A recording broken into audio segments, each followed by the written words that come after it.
আজকে দিনটার জন্য আমি শুধু একটাই কথা বলবো, কিন্তু আমি কানেকশনটা আমিও জানতাম না, and I have no shame in admitting ইট।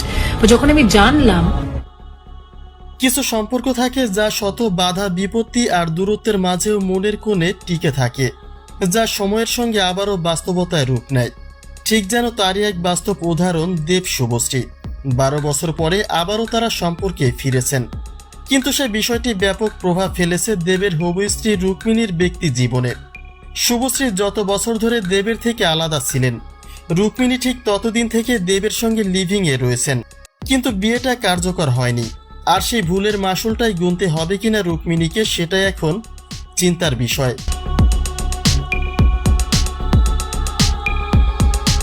কলকাতার এই জনপ্রিয় জুটি দর্শক জনতার হৃদয়ে ভালোবাসার এমন একটা আলাদা জায়গা তৈরি করেছে যে এই জুটিকে একসঙ্গে দেখার জন্য মুখিয়ে থাকে দর্শক। কেউ তো এমনও বলে শুভশ্রীর বিয়ে যদি 10টাও হয়, তবুও এই জুটি বারবারই ফিরে আসুক, সম্ভব হলে তারা সংসারও করুক। যদিও অবাস্তব এই চিন্তাটি কোনো এক রূপকথার গল্পের মতো, কিন্তু দর্শকদের আক্ষেপটা থেকেই গেছে এই জুটিকে ঘিরে।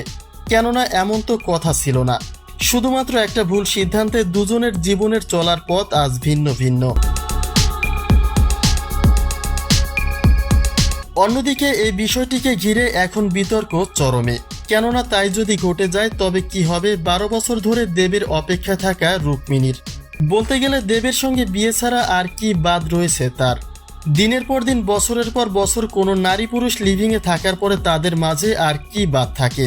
কিন্তু এত স্বপ্ন আশা ভেঙে যদি সেই পুরুষ অন্য নারীকে ঘরে তোলে, তবে তা কি করে মেনে নেবেন রুক্মিণী? সংবাদ সম্মেলনে আনুষ্ঠানিকভাবে এই বিষয়টি নিয়ে এখনও কোনো অভিযোগ তোলেননি রুক্মিণী। তবে ঘনিষ্ঠ কিছু সূত্র থেকে শোনা যাচ্ছে দেবের সঙ্গে তার সম্পর্কের অবনতি হয়েছে। অর্থাৎ একদিকে শুভশ্রীর সঙ্গে 12 বছর পরে মিলন, আর অন্যদিকে হবু স্ত্রীর সঙ্গে সম্পর্কের দূরত্ব। সব মিলে বিষয়টি পরিষ্কার যে কিছু একটা ঘটতে পারে টালিগঞ্জের এই 3 তারকার জীবনে।